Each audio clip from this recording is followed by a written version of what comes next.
if we were playing music right now as like entrance music, what would be playing? What would be playing right now?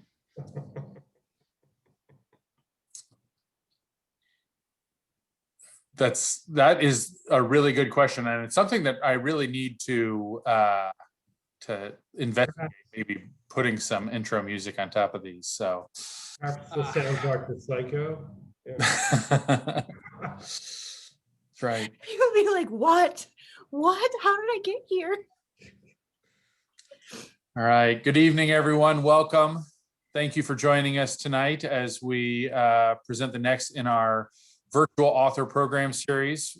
My name is Pat Kwitzel. I'm the buyer and author program coordinator at Magic City Books. And tonight is an event a long time in coming.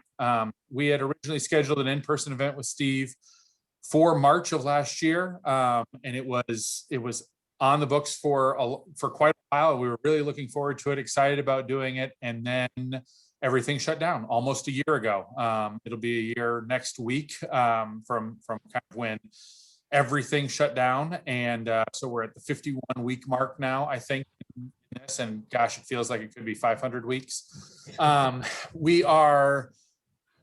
It took us a while, but we were finally able to get a virtual event scheduled with Steve. And I'm really excited for you, our viewers, to be watching this tonight. I've read this collection and really enjoyed it, and look forward to those of you, if you do not have it already, we're going to be posting links to purchase the book in the chat tonight. There it is on Cat's screen. And so tonight is the first of a number of poetry events that we have scheduled for the next couple of weeks. As many of you know, National Poetry Month is April, and so we have got a couple of events coming up in April that are on our website already. On April 5th, the poet Raymond Antrobus, his initial collection, The Perseverance, is out with an American publisher starting at the end of this month, and we're going to be presenting that book and on April 5th. And then at the end of the month, our good friend and Steve's fellow Tulsa Artist Fellow, Joy Harjo, also joining us for a virtual event in support of her new anthology, a part of her poet laureate program called Living Nations, Living Words. And that event is going to be on April 26th. The book itself comes out May 4th, but we'll be doing it on April 26th, talking to Joy and hopefully a few of the other poets collected in that collection. And then in May, on May 3rd, we're going to be welcoming back our friend Carrie Fountain. And Carrie served as the Poet Laureate of Texas. She has a new collection coming out from Penguin, and so I think it's called The Life, and I'm not sure if I have that exactly right, but that one we just finalized those details, and so that'll be May 3rd, and that event will be up on our website soon. For all of our upcoming virtual events, please visit magiccitybooks.com.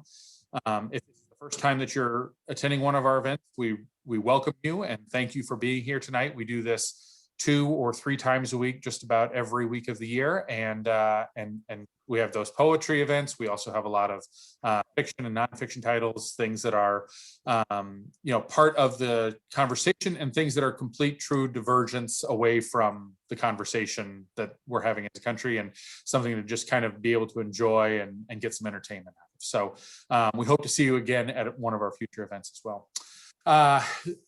As I said, we've been trying to plan this event for a long time. Steve Bellin-Oka is a good friend of ours at Magic City Books. He's a Tulsa Artist Fellow and taught at the University of Mississippi and Eastern New Mexico University. And he's somebody that stops in the store frequently, and we've known him for a long time. And we were just really excited about being able to present this in person last March. And then when everything kind of shook out the way that it did, it just took us a while to get it rescheduled. But we're back tonight. Steve's going to be in conversation with a friend of his, Cat Batsios, and Cat's from Michigan. And this is one of the cool ways that virtual events are able to be a little bit different. Cat's up there in the Detroit area, and probably wouldn't have been able to make it down for the reading just on a random Thursday night, but as it is, she is able to join Steve in conversation. So we'll be getting a chance to hear two poets kind of in conversation tonight. If you have questions for Steve, please post them in the Q&A, and we will get to as many of them as time allows tonight. And now I am going to hand it off to Cat and Steve, and enjoy the program. Thanks very much, guys. Oh, Veronica, hi. Hey, hi, Veronica.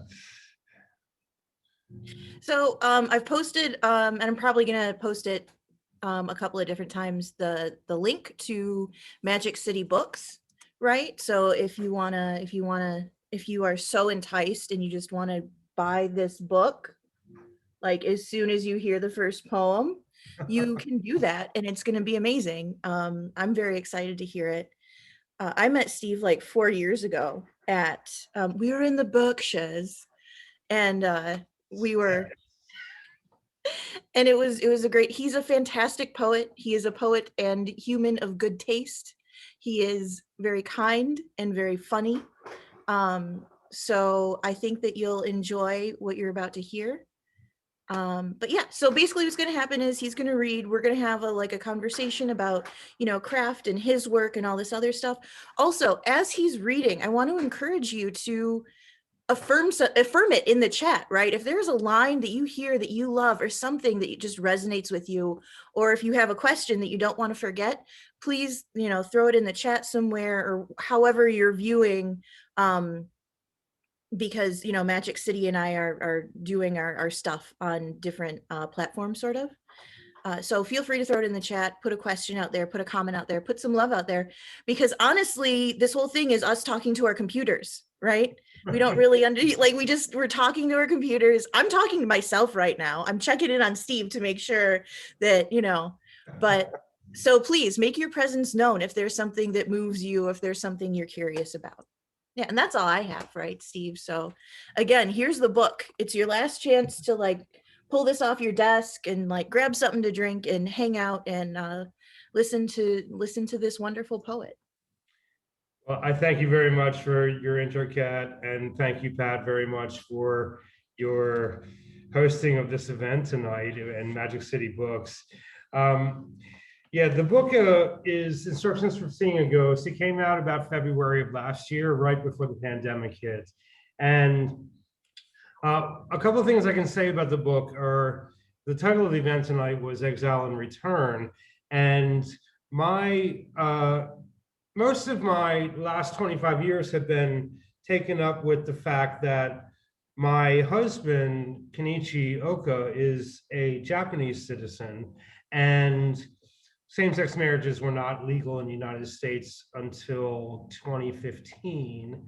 And he and I have been together since 1997. So one of the things that we had to do in order to stay together was to leave and live in Canada for a decade. And then we came back in 2015 when the laws changed here and caught up with much of the rest of the world. So the book is a lot about being in exile and about returning to a country that we had left 10 years earlier that was a little bit harder to recognize when we returned after being away, and the implications of being an American, looking at America from the outside. So I'll talk about that, or there'll be poems about that, obviously, because that's much of what the book is about. But the first poem that I'm going to read references it. It's a poem with an ironic title. It's the first poem in the book. It's called Self-Portrait as the Chosen One. Long before I was what I am now, short of breath, bald, just returned with arthritic knees from exile in another country's muck and red volcanic soil, too nearsighted to discern the high plains tumbleweed from the burning bush of myth, scorched now and silent. Long before this, I was the first son my mother bore that lived. The first two were named, baptized as they strangled the blue and cold in the stillborn canal. incorruptible halo of hospital lights. But not me. I got dragged through by the forceps in time to cut the cord, unwind the noose of flesh from my pulsing neck. I can't be sure when she first told me this story, this incantation, why they adopted my brother before I was born. Maybe I was 5 or 6, but I heard it so many times it swelled below my skin, a cyst adherent to bone. We were walking on an unweeded path at the edge of some woods a few blocks from the house, the trees raised later for condos, a strip mall. You're a miracle, she said. You'll do great things. But I haven't. I remember the September grass wilting, the dead leaves veins crunching underfoot. From that day, I've been lost, wandering through a field of flawed memories and missed signposts. What she should have said is, you will learn even your skin is a borrowed mask.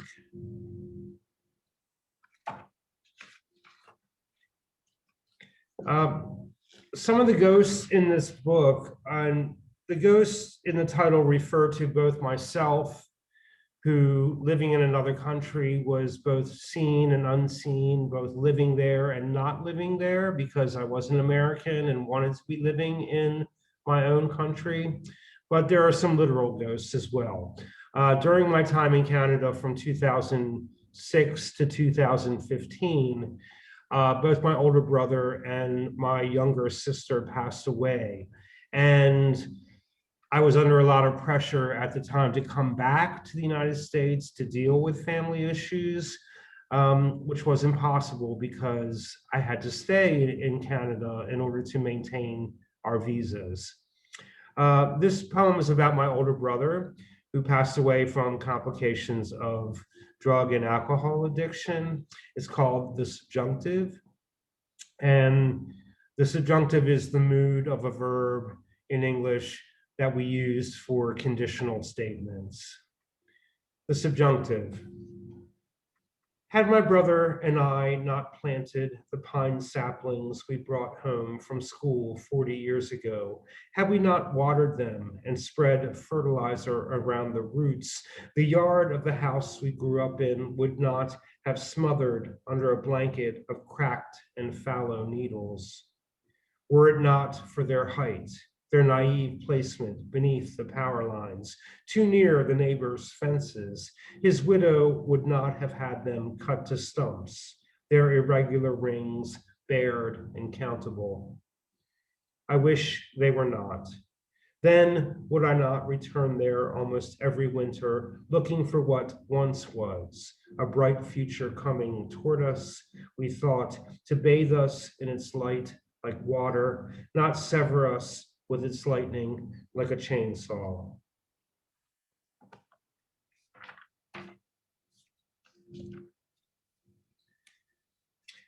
This next poem is about an experience that seems to happen to me quite often, where I seem to remind somebody of somebody else, and it's called Doppelgangers. When I was younger, women often took me aside to say how much I looked like someone else, a dead lover, a son, a brother. Some of my doubles wore glasses or had the same oversized lips. One hanged himself after dinner in the garage. Another forgot his lunch pail and went back through a lumber mill's door minutes before the explosion. Most just went to the drugstore and never came back. Even now, in line at a bookstore or a cafe, a woman will search my face, and suddenly it's the last time anyone saw me alive. I was standing far off on the opposite side of a train platform, wearing a dark suit. Or else, in another city, I was crossing a downtown street against traffic, whistling a tune half remembered, half made up.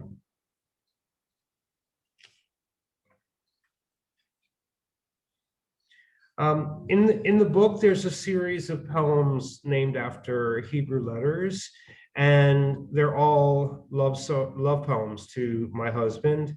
And one thing that fascinates me about alphabets and about language is that, especially in the classical Hebrew language, is that the letter is a pictograph, as how it started, which is some kind of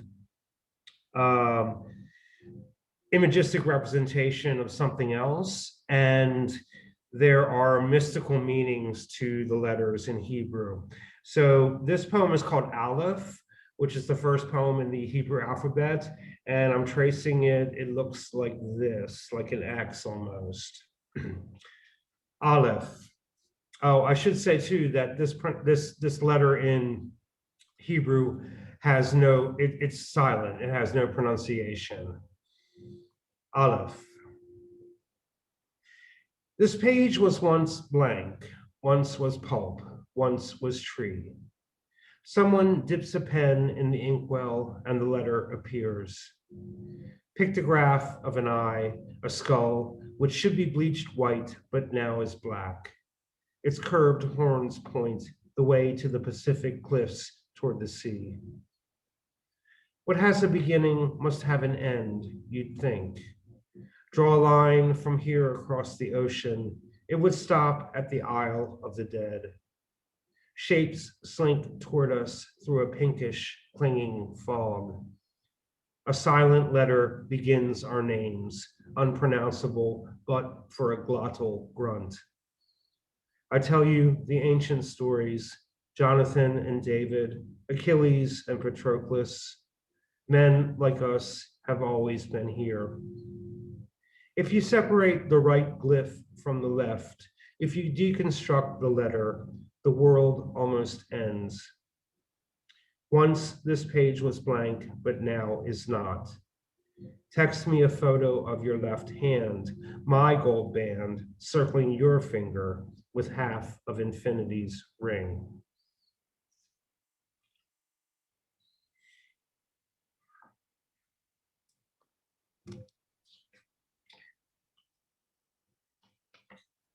So when same-sex marriages were legalized in the United States in 2015, I was lucky enough to get a teaching job in New Mexico.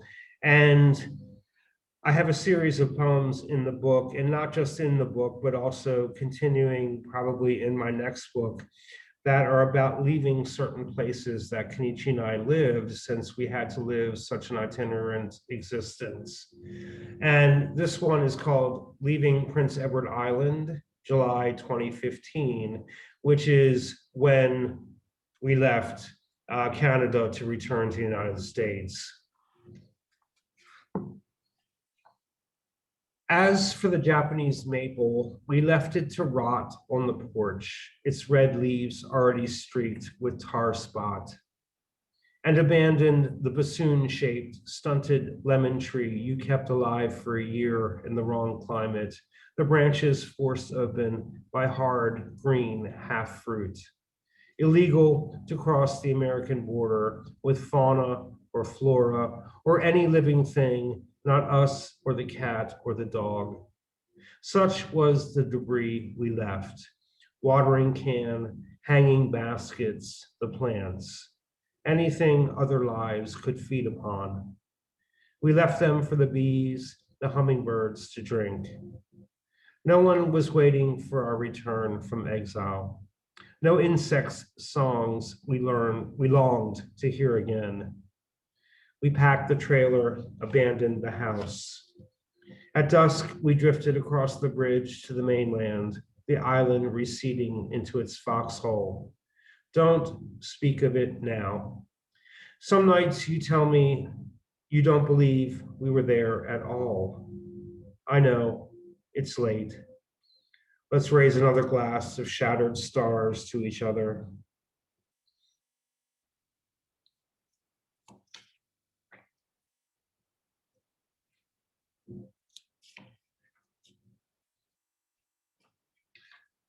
This next poem is another Hebrew letter poem. It's called Tet, which looks kind of like this.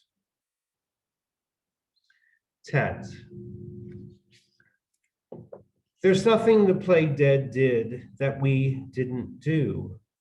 We gave our unprotected bodies to strangers too, before we met and burned each other's initials into our arms. Black ink and ash smudge, foreheads anointed the day of fasting. Neither of us knows why he deserved to survive.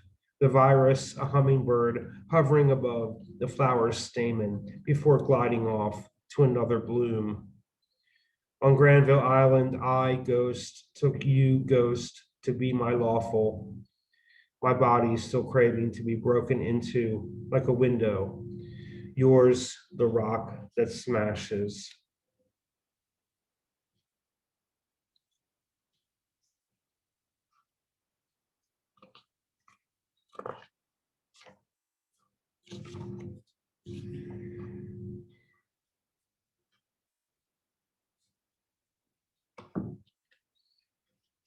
Sorry, I'm paging through this book. I marked some pages, but they all look the same.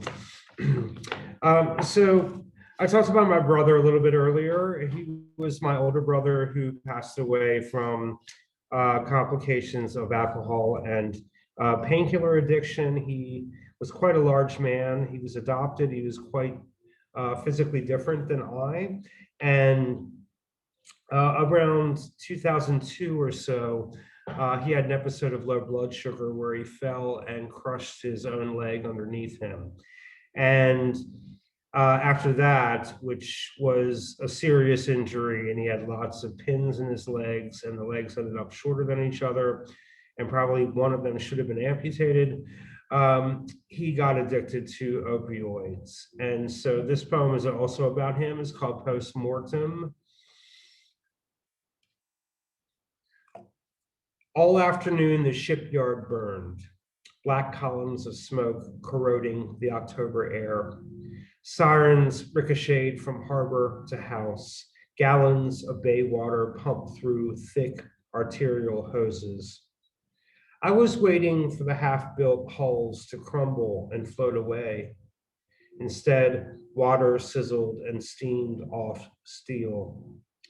At dusk, my father said it was over, took me down from his shoulders, but the next day after school, my brother and I went to watch the investigators pick like stray dogs through the hissing cinders.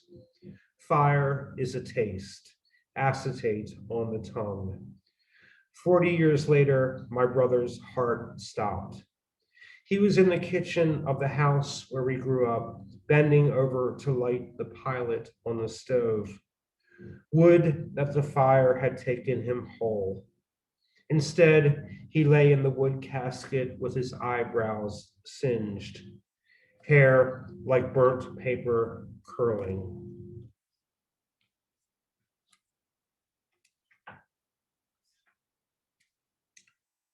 Kenichi, my husband, and I met in San Francisco in the 90s, and part of the fact that he wasn't a citizen meant that we had to live itinerantly for a year or two in certain places that he was able to get a temporary visa at. And we left San Francisco in June of 1999 from Mississippi, and it was a difficult move to make. And this poem is called Leaving San Francisco, June 1999.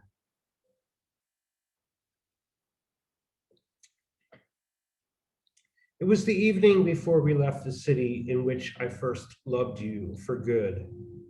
We sat drinking on the concrete barrier between Ocean Beach and the Great Highway, watching the tide go out, the fog gather in white funnels on the horizon. The wind licked our hands like a dog unsure of scent. Gulls pecked the sand a few yards away, but would not approach. Already, we were ghosts, only half able to materialize. As the sun floated behind the northern cliffs, you poured your wine on the ground, an offering to the gods of regret. We stumbled toward the end Judah that would take us for the last time home to the mission. When a cormorant's screech exploded behind us, we paused but did not look back for fear we turned to salt.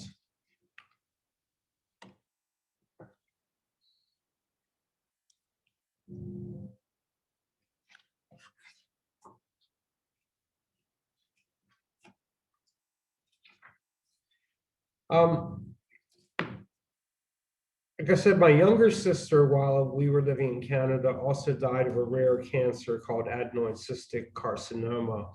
And she was not even 40 years old at the time. And in my first couple of years in Canada, she was in her final illness, and I kept flying back from Vancouver to Baltimore, where I'm from and where my family is from. And this poem is called She Was Always Sleeping Then. And I think it admits to some of the things that we don't want to admit to when someone is dying. She was always sleeping then. For me, you died too slowly. Wall paint drying in humid weather. Oil on a wet street. Syrup, ink on vellum. No use raising my arms to the God gone deaf, whose language is unanswerable riddles, inscrutable paths of birds in flight, entrails of a rabbit sliced open like a parcel from the other side, who says he can read the return address lies. I'm not lying now. Even your Rottweiler was suffering, curled with his head crooked in his arms on the old hooked rug at the foot of your rented hospice bed, exhaling at random intervals. Most days, the home care nurse clucked her tongue and said you were too young. Cancer wouldn't kill you. It'd be the heart or the lungs or the kidneys. Some failure in a system of your body not yet 40. Your spleen rupturing like a water balloon thrown against the side of a barn. Your emptiness inside cupped hands, bruises under a fingernail, a sinkhole opening up after weeks of heavy rain. How else to explain how you were both there and not there, the way one catches a ghost trick in the corner of the eye. You turn to look, and a tree branch lightly scrapes a lead glass window pane. You turn to look, and nothing's there. You turn to look. All night, your brother hunches forward in the sick room chair, turning to stone, and back again.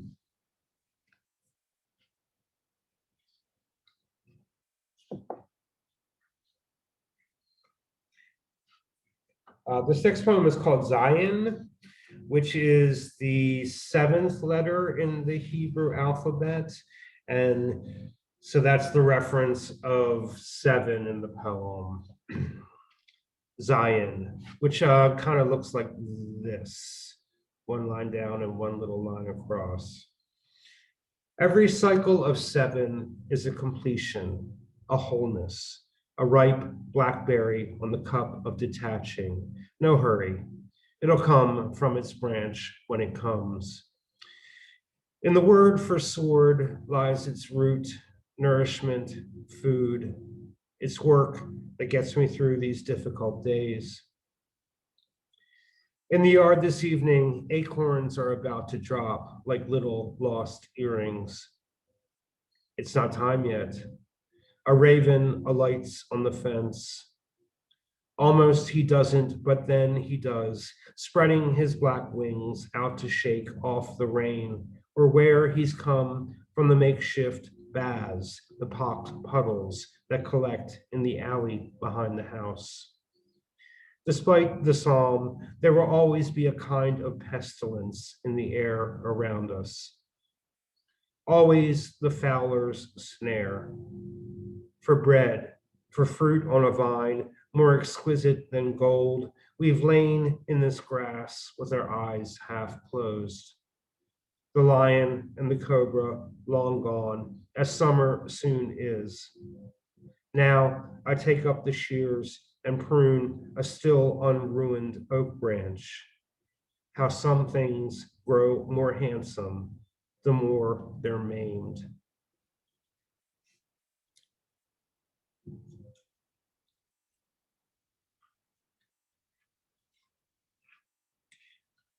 This poem is the last one. No, it's not the second to last one in the book.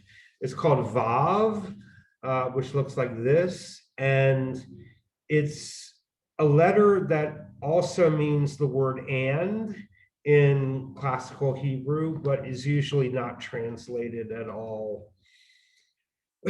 This poem also references something called a geniza, which is when a sacred text like the scrolls of the Bible are damaged, you can't just throw them in the trash. You have to put them in a designated, blessed receptacle, since it's the word of God. And so that's what a geniza is. Vav. Bury the discarded texts in the geniza, the ones where is inscribed my name, before it carried both the one I was born with and the one I took, yours. Take out my social security card, worn and splitting where it was folded, and roll it into a miniature scroll. Take whitewashed jars down from shelves and tuck my birth certificate inside. Seal it with a spell so it never rises again. Hooks of silver, or at least of nickel plate, from which the shower curtain hangs, which encloses where I am washed clean.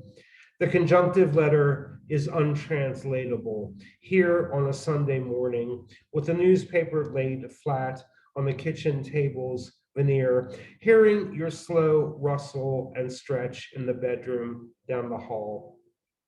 As if on cue, the coffee maker beeps. I do not exist without you. I want to tell you this, but I don't. I ask you the same question every morning. How did you sleep? On the patio, we smoke. The dog pees in the grass. Though we are cracked, bewildered, something still holy moves in the trees.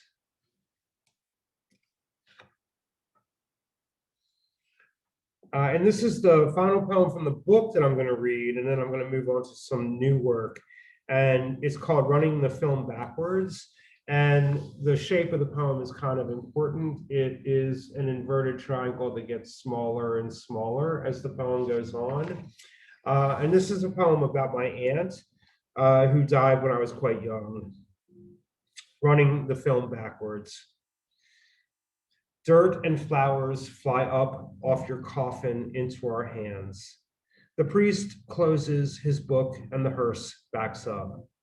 You rise from the tubes in your nose, the yellowed skin. You get out of bed and are wheeled backwards on a white gurney through the automatic hospital doors into the ambulance, which recedes, howling through the warm Florida night. We all get into an airplane that flies us home. We go to sleep after the phone rings in the dark. You collapse. You get ill. Now you divorce the husband you'll marry in a few years. You wind back faster, landing a bookkeeping job, quitting college because you really want to move south.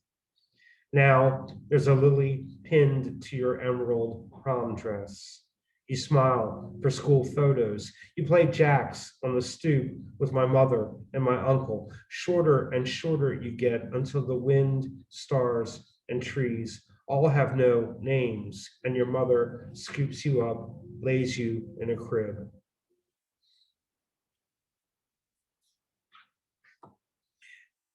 So that poem references film, and a film winding back faster and faster. And Some of the new work that I've been working on is ekphrastic poems in response to film. And in particular, the new chapbook that I have coming out called Tell Me Exactly What You Saw and What You Think It Means is in response to films by Alfred Hitchcock, and who's always been one of my favorite directors. And so I'm going to read three of those films, three of those film poems, and then a couple of other poems that come from the new chapbook. So this first one is called Rebecca, and which was the name of my sister. And if you know that film, it's about a mousy kind of very unassertive woman who marries a very rich man, only to find out that his first wife, who died in an accident and drowned, is basically haunting the house. And so this poem is called Rebecca. Last night, I went back to Manderley again. It's what I call the house we grew up in, though it's not by the sea, though we weren't rich, though its walls were not lined with portraits, a gallery of faces no one remembers. Our dead are more humble than that. Sometimes when the house is empty, they sit in the kitchen listening to the wind. Do you recall how often the power went out in electric storms when we were children? I don't either. I'm making all this up. All of us moved away. In your new house, you said there were ley lines, ghost energy, like an itch in the eardrum you couldn't scratch. In your last cancer-ridden weeks, I think I went mad once. My shame, I still had a body I could mistreat like an unwanted rabbit. You were still my sister, but you weren't. I wanted to put on black, go upstairs at Manderley, set fire to the curtains, the rafters crackling and starting to fall. Like tongues of flame, I was speaking another language. It only came out as syllables, morphemes, no one understood. My eyes gone heavenward like ecstatic marbles. Sister, I'll be there too when I've been purified.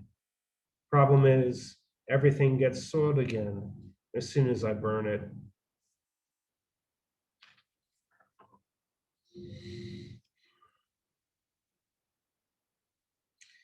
The first time we made love, Rear Window, was on TV with the sound down.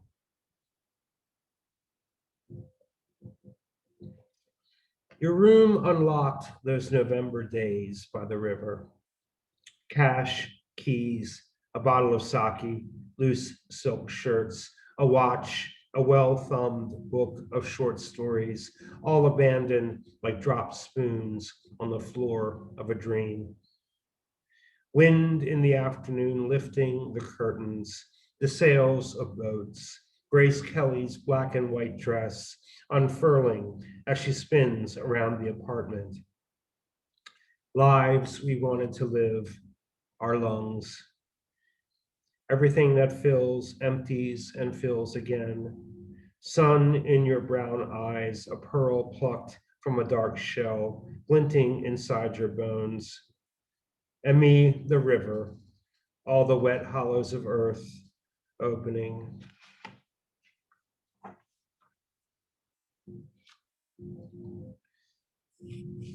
This next one is called Rope, and if you haven't seen that film of Hitchcock's, it's one in which one of the few gay couples that are shown in classic Hollywood film. Unfortunately, they kill somebody, but at least there is some representation of gay men. This is called Rope. You and I have lived together a long time, 24 years. When I had a piano, I played it, always in a minor key, That's me trying to make darkness visible. You walk with purpose through the silent rooms of our rented house. If I filmed you in long takes, you'd be standing at the sink, washing a chipped plate that I've left, or picking up the cat and holding her, murmuring. There's hip hop thrumming from a street 2 blocks away, and the Portales wind splays a discarded plastic bag against the window. We're not better than anyone else. Still, we always fail to prove our worth. What use we are morphs as we grow older. Clothes we lay on chairs every night for washing, for rearrangement, recombinant patterns of what we wear again. In thrillers, one person does the killing and another the sleuthing. I'm older than you. One day you'll watch me dying somewhere else, not this house. You'll be standing in a doorway, sunlight behind you. You'll watch me in long, uninterrupted takes. There'll be no need to reload the camera with film. Somewhere far off, a dog will be barking as you pack up my books, secure them with twine. Okay, I have 2 more poems, and this next one is also an ekphrastic poem, but I've been working on a project as well with a friend of mine with poems about Matthew Shepard. And if you remember, Matthew Shepard died or was killed in a gay harassment bashing event about 25, almost 25 years ago now, in 1998. And this poem is in response to a painting by John Wolfe called Residence in Darko, Oklahoma. And very imaginatively, the poem is called Poem After John Wolfe's Residence in Darko, Oklahoma. It's from Matthew Shepard. If we think of time as a whole bolt of cloth we cut swatches from, blue cotton that begins its immediate slow fray, then for a moment you were the newest well-built thing in the world.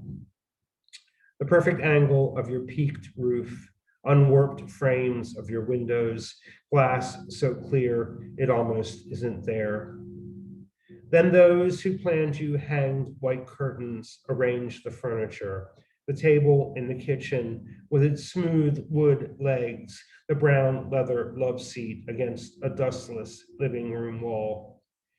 The closets grew gray suits, a patterned morning dress with sunflowers, the yellow still brilliantine and deep, 20 years before it faded to newly ripe lemon rind. And the bassinet in the nursery upstairs, a room whose walls they papered with cartoon race cars. As the body does when it's allowed to grow old, the bones of the house will eventually begin to creak, the plumbing to lose its constant wrestle to contain the push of water flowing like blood through its clogged arteries. But that much is the future. As the painter puts away his brush, canvas filled with another well-made thing, the house you grew up in with its green lawn and shrubs spreading forever out of the frame. No one knows but he how they will beat you and hang you like a painting on a cattle fence outside Laramie. No one knows you will not live. No one knows they will say, it could have been me.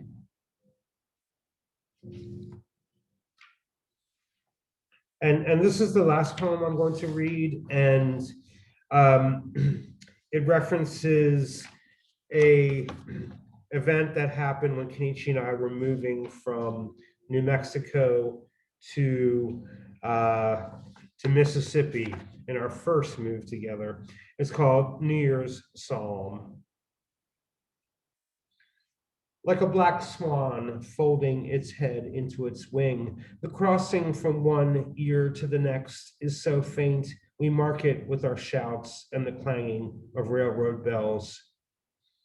When our car stalled on the tracks and would not start, the Lord appeared in the monocular locomotive light, horn bleeding like a black iron goat, as if we could not see our peril.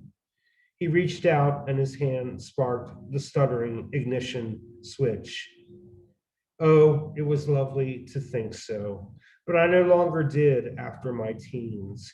Not those years later on I-40 through the Sangre de Cristo Mountains, blizzard, a white tunnel of wings, our moving truck rolled through before it skidded into a ditch. For a moment, it teetered before righting itself. I know you don't believe anymore either, but do not hate me and my never empty tank of dumb luck.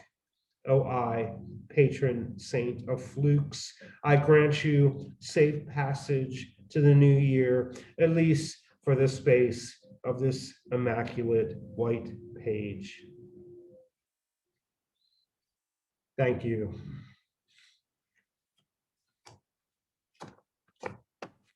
That was wonderful. Thank you, Kat. That was wonderful. I really just want you to just start going by like the patron saint of flukes. I know. Like, I need you to start just owning it, possibly even like getting a shirt or something, or if you have business cards made up. I think that would be a very customizable moment. It can just like your name in this like wonderful script. It can say like, you know, have your name and then poet, comma, patron saint of, Saint of flukes.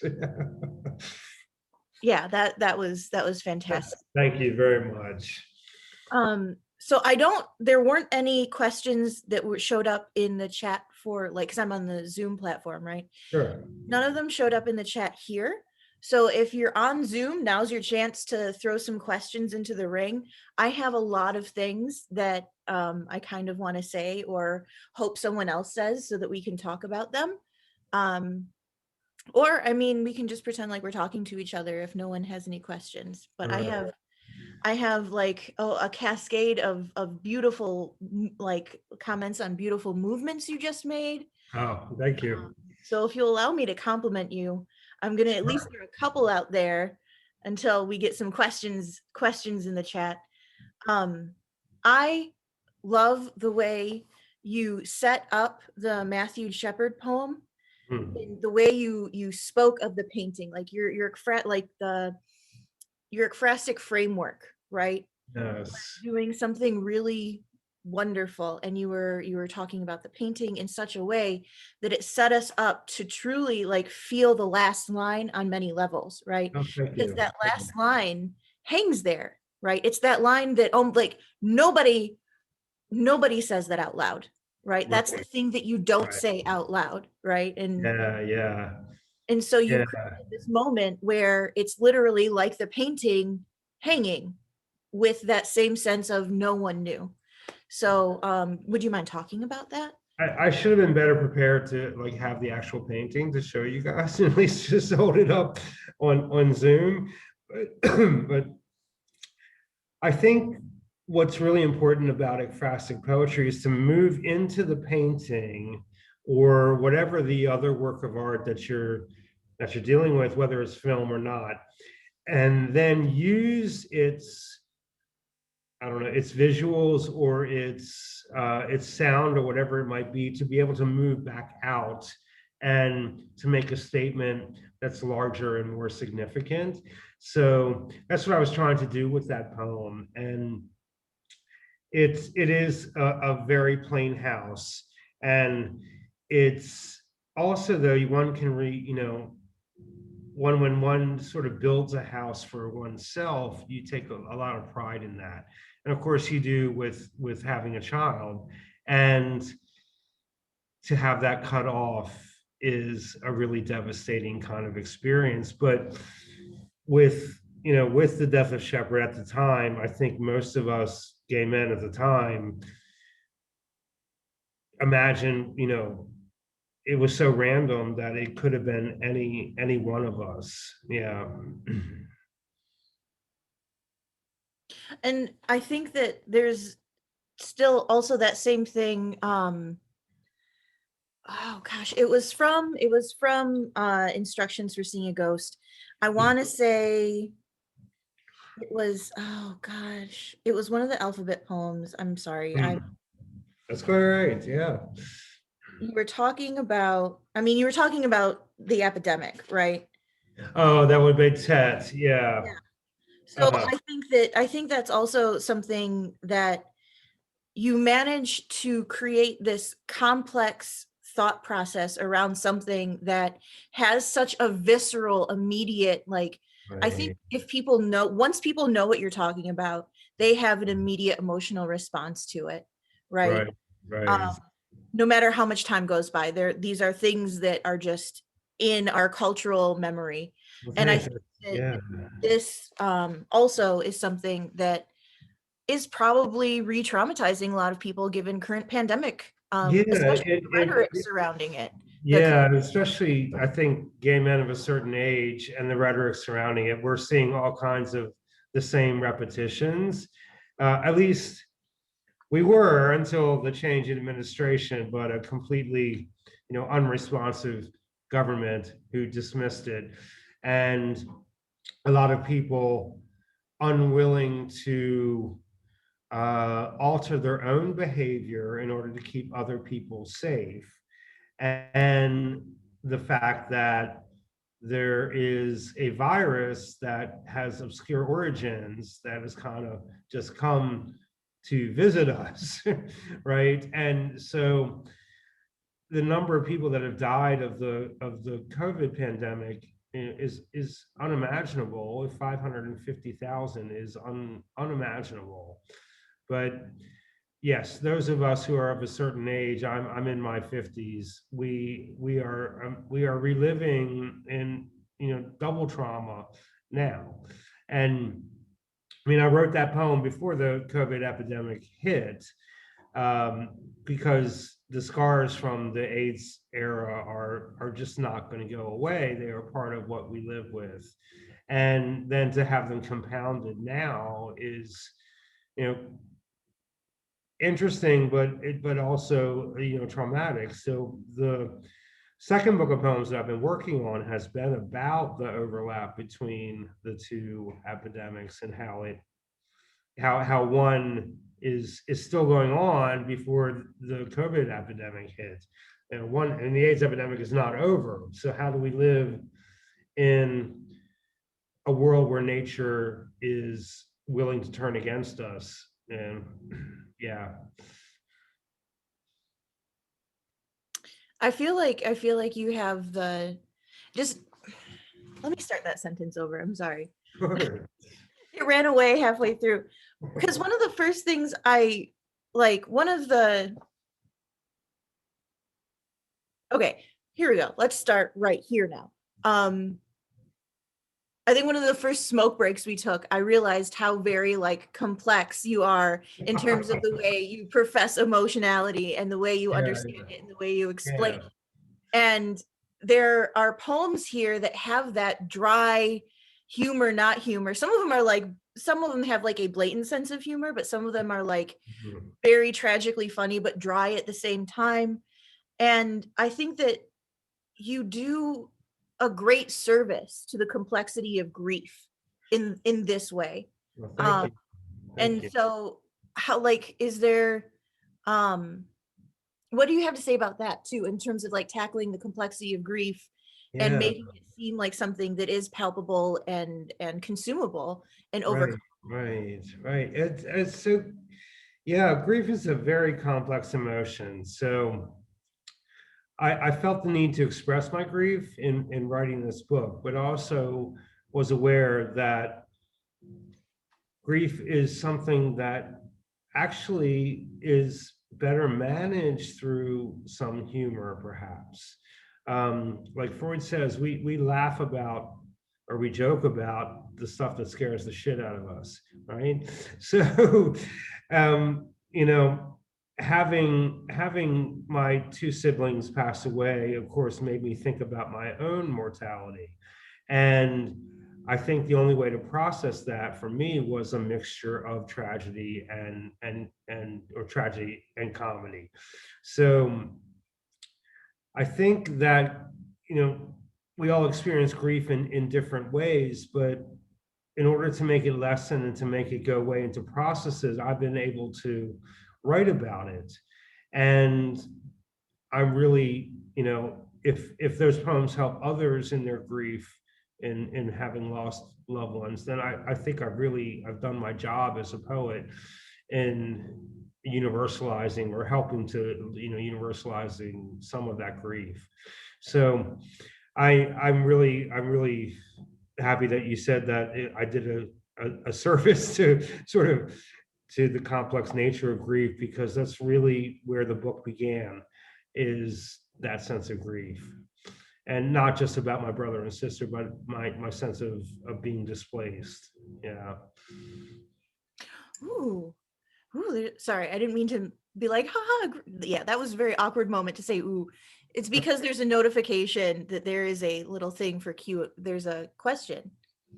And this is from Jeff Smallwood. I'm going to read it verbatim. Sure. And then, yeah, I figure that's the best way. Jeff says, this is the first time I've seen ekphrastic poetry written to a motion picture or anything that is not a static work of art. Could you provide any insight into that process for you? Do you rewatch the films targeting a poem, or write based on what you remember and feel from the film? Yeah, that's a great question, Jeff, and thank you for asking it. So when I have something drafted and started about, and that's an ekphrastic poem about a film, I'll definitely go back and watch the film. But it's the emotion that the film gives me and the associations that I tend to make with it that are really the heart of the poem. So much of the new chapbook is called "Tell Me Exactly What You Saw and What You Think It Means," which is a line that Grace Kelly says in Rear Window, is about film and my emotional responses to those films. And Hitchcock has always been one of my favorites.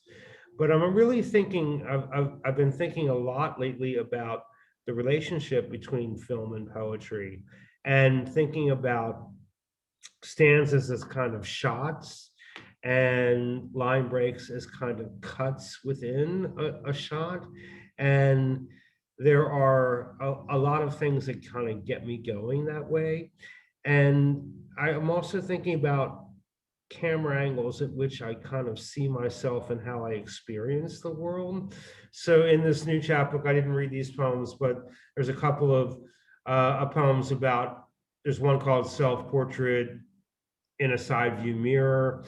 And there's one that is related to sort of seeing myself as one of the villains in another film, like The Maltese Falcon. So there are, you know, some really interesting associations for me, because I've always been a cinephile and I've always been a big film fan, that I don't think I understand my life as well as I would if I didn't, you know, sort of see it through the lens of really iconic films that had a lot of influence on me. But that's a great question. Well, and you gave us a sample of that with the poem where you're talking about the long shot, and Yeah. then you return to it, which I thought was brilliant, right? Because Thank you. you took it, and then, I mean, because films have that symmetry as well, right? And I feel like as poets, we have to be careful with that symmetry in the same way. Right, Right. sure. Like that repetition and that symmetry. Yeah. And then you had the audacity to end that poem with twine. I was like, oh, please, how is this possible? This is Yes. acceptable, and it's amazing. And I just don't understand what it was. It was great. It was great. Thank you so much. I really appreciate that. Yeah. Who knows, you know, a lot of times, who knows what comes from the subconscious anyway and where it springs from, but when it comes out, you know, it's right. Yeah. And that was one of those instances. Yeah. Well, you know, you did it, right? Like, I think one of those other things that I notice in your work is the different ways in which you name things and the different ways in which you recognize language itself as a type of naming, right? So if you, because linguistics, right? I mean, linguistics is just layers upon layers upon layers of naming, and then those layers like create their own little layers. And I like how you recognize that, and you also recognize silence. Right. And so could you maybe talk about your relationship with naming and silence and language? Is that something that interests you to talk about? That's some huge stuff to talk about. Yeah. I know it's really big. I just want to hear what pops into your head. Well, I'm also having been a musician before I was a poet when I was young. I have a lot of appreciation for silence when silence should happen and space should happen within a poem. So one doesn't want to play too many notes, say, if you're playing the sax or you're playing the flute. And one doesn't want, when you're composing music, to have, you know, an entire staff filled with, you know, notes and chords. So the relationship between silence and sound is of interest to me, because sound is emphasized when silence follows it, if that makes sense. And for me, also being someone who's interested in language and languages, and not just in the way that they name things, but the way that they're incapable of naming things. In a lot of ways, every word in a language is only an approximation, and is only, you know, 2 or 3 steps away from what you're actually trying to name, because it's something that is not the pure emotion or the pure sound, but only a representation of it, if that makes sense. So I think that we do the best we can with naming and with language, but we always need to be aware that language can be alienating as well. And unfortunately, built into it is probably the fact that it's already alienating. It's already one step away from the thing that you're talking about. It's not the thing, but a representation of it. So if it makes sense, I'm interested in exploring those gaps sometimes. And that's probably because, you know, I was educated in you know, French literary theory and things like that, but there's something to it, in the sense that the way we communicate with each other is, if not physical, then it's always one step away, right? And so naming things are always, you know, unfortunately not able to name exactly what you want to say, right? If that makes sense. Yeah. No, I mean, you make sense. And honestly, like the part about the approximation is literally why we have a job. You know what I mean? Like Right. we exist because we're slightly better maybe at approximating a raw intensity, or like we're slightly better at describing the abstraction with the abstraction, right? Right. And in some ways, abstractions are the only things worth talking about in poems, right? Yeah. Courtney, in the little Q&A box, has a lot of love for you. I'm gonna Hi, read Courtney. Good to see you. it. Right? I'm gonna read it if that's okay. Yeah. Love this reading. So amazing. Question or exclamation, exclamation. Tense and syntax can manipulate emotion, moving from past to present or present to past, as can winnowing in, panning out creates physical visual space, but also influences how one manages an emotion. In the poem about your aunt, the poem is an inverted triangle. Shrinking as the poem unfolds, acutely orchestrating emotion. How influenced are you by How influenced are you becoming by, thank you, film techniques in the written word to page process in the newer poems? How is your eye influencing your ear on the page through the hand? Oh, that's really a fascinating question. Yeah.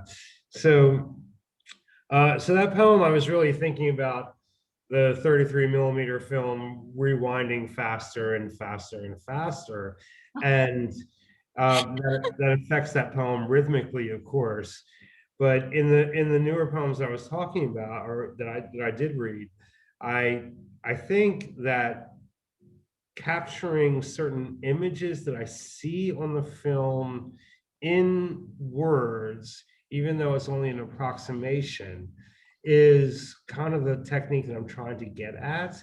And then to sort of interpret those images in terms of what they mean, or what they sort of occur to me in my own life and the way it's going. So I really wonder, if I can ever write a poem that's not influenced by film anymore. And I don't know if that answers Courtney's question or not, but It wasn't actually Courtney, it was Flower. So hi, Flower. Flower, you're I here. know, right? Lovely to see you, Flower. Thank you. Sorry, I'm so sorry. How are you? It was really, never mind. I'm not going to babble about it because we're out of time. So yeah, basically, we're getting the playoff music is what we're getting. Yes. So It's been wonderful to talk with you, Kat, and to read tonight from Magic City. I really thank everyone for attending. oh, and let's real quick, like obviously we're shouting out this book, right? This wonderful book, but then your upcoming, could you name all your books for me real quick?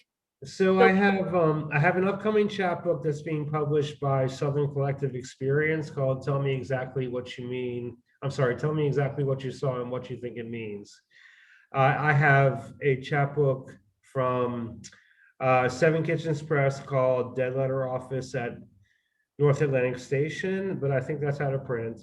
And I also have another pamphlet from Walls Divide Press, which is, I think you can Google and find them. They're based in Memphis, called "Out of the Frame." Wonderful. And I mean, yeah, so if anybody wants to commit that immediately to memory, you can find all of those things. But yeah, that's it. That's the thing. Thank you so much for being here, everyone, and thank you, Kat. It was really good. I don't know if Magic City is gonna dip into Kat, are you gonna come back and say anything? No, maybe. Okay, you know what's happening right now? The end credits are rolling and people are still in the theater.